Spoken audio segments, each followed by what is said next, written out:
Alright folks, let's dive into the buzz surrounding the 2024 USA Dream Team. We've got a roster that reads like an all-star game lineup with names that make basketball fans worldwide weak in the knees. LeBron James, Stephen Curry, Joel Embiid, the list goes on. It's a team that on paper looks unbeatable. But here's the thing, we've seen this movie before, haven't we? Welcome to DunkHub, where hoops happen. Star-studded lineups that promise the moon but sometimes struggle to even reach orbit. The hype machine is in full swing, with pundits already crowning this team as the greatest ever assembled. But let's pump the brakes for a second. Before we start etching their names in the history books, we need to take a hard look at what's really going on.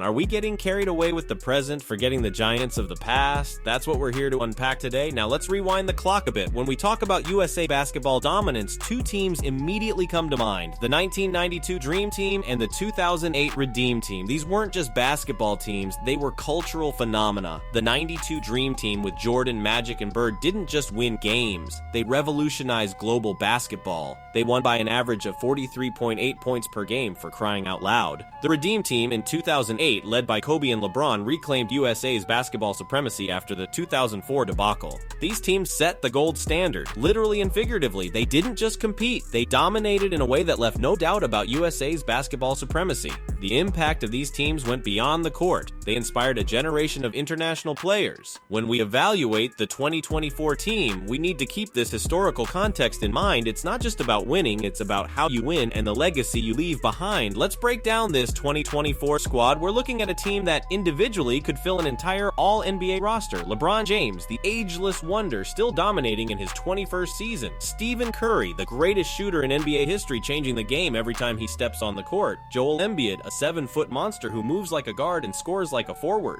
Then you've got guys like Anthony Davis, Jason Tatum, and Devin Booker. On paper, it's a basketball nerd's dream come true. The expectations? Sky high, naturally. People are talking about this team like they should be winning games by 40 points before they even step on the court. And look, I get it. With this much star power, how could they not dominate? But here's the rub. Basketball isn't played on paper. It's played on the court, where chemistry, teamwork, and adaptability matter just as much as individual talent. And that's where things get interesting with this team. Now, let's talk about these exhibition games, because they've been eye-opening, to say the least. Against Australia, a solid team but not a powerhouse, USA only won by 6 points. 6 points! That's not the domination we were promised. Then came the real shocker, the game against South Sudan. USA was down by 14 at halftime. Let that sink in for a moment. A team with LeBron, Curry, and Embiid was trailing by double digits to South Sudan at the half. They pulled out a win in the end, but it was a nail-biter, decided by a single point. 1 point. This is a team that was favored by 43 points going into the game. Look, I'm not here to disrespect South Sudan. They played their hearts out, but this kind of performance from Team USA, it raises some serious questions. Are we looking at a team that's still finding its footing, or are there deeper issues at play? These exhibition games aren't just warm-ups, they're warning signs that we can't ignore. Let's address the elephant in the room, the media hype. It's like clockwork, isn't it? A new super team forms, and suddenly it's the greatest ever assembled. We saw it with the Nets when they got KD, Kyrie, and Harden. We saw it with the Lakers when LeBron and AD teamed up with Westbrook. Hell, we even saw it with the Clippers when Kawhi and PG joined forces. The media loves a good narrative, and best ever is an easy sell. But here's the thing, this kind of hype does more harm than good. It sets unrealistic expectations that often lead to disappointment. It's not fair to the players, and it's not fair to the fans. We need to be more measured in our analysis. Yes, this team is stacked with talent, but let's see them play together. Let's see how they handle adversity before we start comparing them to the legends of the past. The media's job is to inform and entertain, sure, but when it comes to evaluating teams, a little restraint goes a long way. Now let's talk about these comparisons floating around, especially when it comes to the number of NBA players on international teams. There's this graphic making the rounds showing how many more NBA players are in the Olympics now compared to 1992.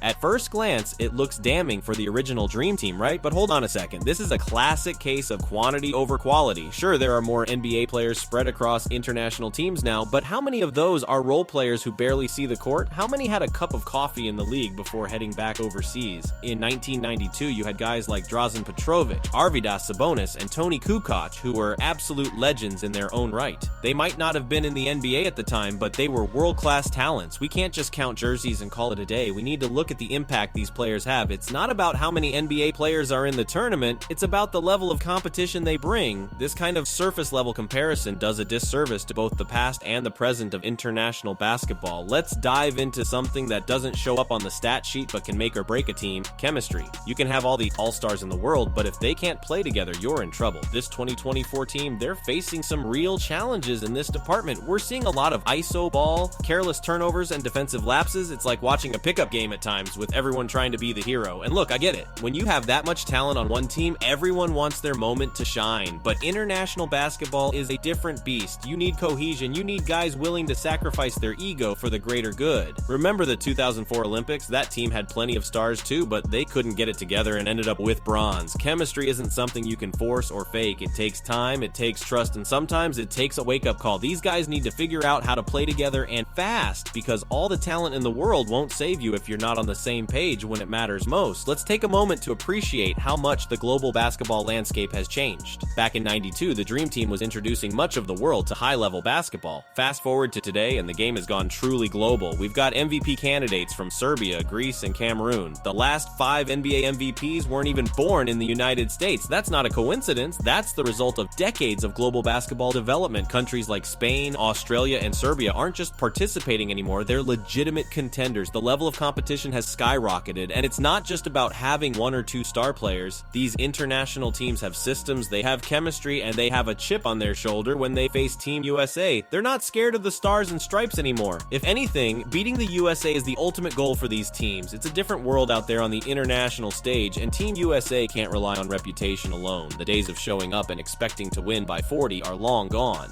This evolving landscape makes the challenge for the 2024 team even greater, and it's something we can't overlook when evaluating their performance. Now let's talk about the elephant in the room, the immense pressure on this team to not just win, but to absolutely dominate. It's not enough for Team USA to bring home the gold. They're expected to leave scorch marks on the court wherever they play. And look, I get it. When you've got a roster full of NBA superstars, people expect fireworks. But here's the thing, this kind of pressure can be suffocating. It's not just about living up to their own potential, it's about living up to the legacy of every dominant USA team that came before them. The '92 Dream Team won by an average of 43.8 points per game. They didn't just beat teams, they demoralized them. That's the bar that's been set. So when the 2024 team wins by only 15 or 20 points, people start asking questions. Is that fair? Probably not, but that's the reality of wearing those 3 letters across your chest. Every close game, every moment of struggle, it all gets magnified. And let's be honest, some of these guys aren't used to this kind of scrutiny. In the NBA, a win is a win. But here, a 10-point victory might as well be a loss in some people's eyes. That's a heavy burden to carry, and it's something this team will have to reckon with throughout the tournament. Alright, let's call out some of these wild media takes because they're getting out of hand. We've got guys like Nick Wright and Colin Cowherd out here saying this 2024 team is better than the '92 Dream Team. Are you kidding me? Based on what? A couple of scrimmages? It's like they've got goldfish memories, forgetting everything that came before last week.